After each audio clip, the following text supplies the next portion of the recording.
Bueno, el día de hoy les vengo a hablar acerca de la Unión Patriótica. La Unión Patriótica, como para darles una idea, fue un partido político que surge como una alternativa a los partidos tradicionales, liberales y conservadores.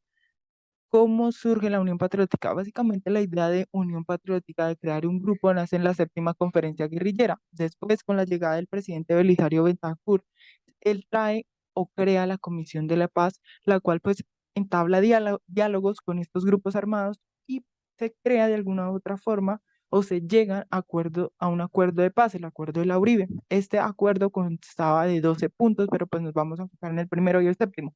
El primero nos decía que todos estos grupos armados debían dejar las armas. Y el séptimo decía que estos grupos iban a poder integrarse de manera económica, social, política a la sociedad. Es decir, podían formar sus grupos, su partido político, podían ser líderes políticos, etcétera. Entonces, pues estos sucesos abren paso a la creación de la Unión Patriótica. ¿Quiénes conforman la Unión Patriótica? Entonces decimos que la FARC-EP, las FARC del Pueblo, el Partido Comunista de Colombia y algunos colombianos que eran pertenecientes a los partidos tradicionales. ¿Por qué? Pues porque se simpatizaron con los ideales de la Unión Patriótica. ¿Qué buscaba la Unión Patriótica? Ser una alternativa a los partidos tradicionales donde la democracia estuviera sobre la violencia. ¿Por qué? Porque en ese tiempo los partidos tradicionales, si veían que alguien era una amenaza para ellos, de alguna u otra forma lo solucionaban con violencia. Y la Unión Patriótica nace el 28 de mayo de 1985.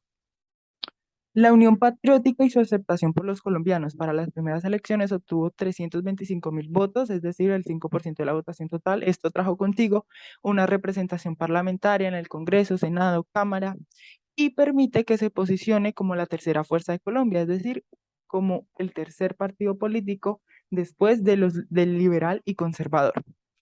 Después la Unión Patriótica lanza un candidato presidencial, pero pues de alguna otra forma no gana, pero pues sí consigue representación parlamentaria. Pero pues todo esto no era color de rosa, que bueno, llegó un nuevo partido político, vamos a cambiar a Colombia. No. ¿Por qué? Porque acá ya los partidos políticos tradicionales, el Estado, vio que este nuevo partido, o sea, la Unión Patriótica, era una amenaza para el status quo, era una amenaza para las dinámicas de poder.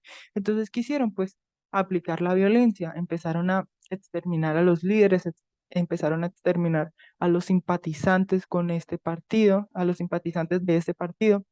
Y pues la Unión Patriótica, al ver toda esta violencia hacia ellos, eh, toma una distancia de las FARC-EP. ¿Por qué toma esa distancia? Porque las FARC-EP, que pertenecía a la Unión Patriótica, quería combatir esa violencia con violencia. Y pues el ideal de la Unión Patriótica era poner la democracia sobre la violencia. Entonces, pues la Unión Patriótica toma distancia de las FARC. ¿Por qué? Pues porque ellos querían combatir violencia con violencia. Entonces, pues deciden separarse.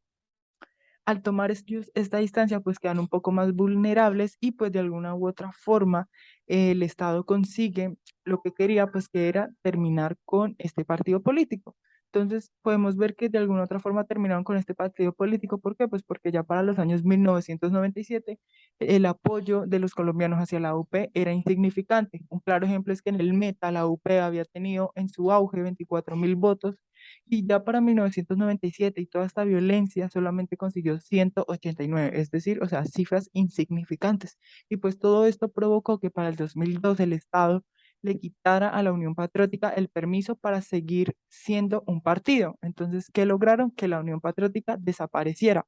Y se dice que durante este exterminio, durante este genocidio, se afectaron más de 6.000 personas que eran líderes y simpatizantes de la Unión Patriótica. Entonces, ¿qué podemos decir? Que la violencia ha sido un factor determinante en las dinámicas de poder, ¿no?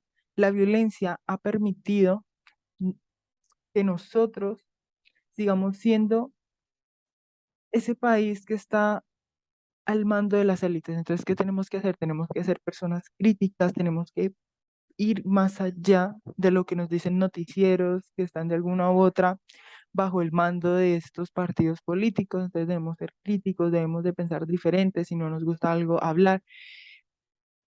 Y pues esa es mi invitación, no tener miedo del pensar diferente, a pesar de que en Colombia ese pensar diferente pueda acabar con nuestras vidas.